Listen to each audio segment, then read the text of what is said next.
கலாக்கா ஊறுகாய் செய்யறதுக்கு 1/2 கிலோ கலாக்கா எடுத்து தண்ணியில் நல்லா சுத்தம் பண்ணி ஒரு டவலில் காய வச்சுட்டு 2 நறுக்கிக்கணும்.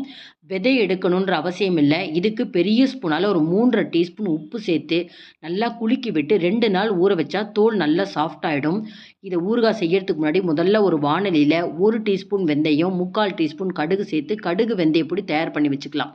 இப்போ அதே வாணலியிலே முதல்ல 1 குழிக்கரண்டி நல்லெண்ணெய் சேர்த்துட்டு அதில் கடுகு, கொஞ்சம் பெருங்காயத்தூள் 2மே தாளிச்சிட்டு ஊற வச்சிருக்கிற கலாக்காவை சேர்த்து உப்பு சேர்த்தனா நல்லா பிரட்டி விடணும். மஞ்சத்தூள் சேர்த்துக்கலாம். 5 நிமிஷத்தில் உங்களுக்கு நல்லா தோல் நல்லா சாஃப்ட் ஆகிடும். இந்த டைமில் அடுப்பை நிறுத்திட்டு நம்ம கடுகு வெந்தய பொடி 2 டீஸ்பூன், மிளகாத்தூள் கிட்டத்தட்ட 6லேருந்து 7 டீஸ்பூன் நம்ம சேர்த்துக்கணும். எண்ணெய் போடல அப்படின்னா இன்னும் கொஞ்சம் எண்ணெயும் சேர்த்துக்கலாம். அடுப்பை நிறுத்திட்டு செஞ்சால் தான் உங்களுக்கு கலர் மாறாமல் இருக்கும்.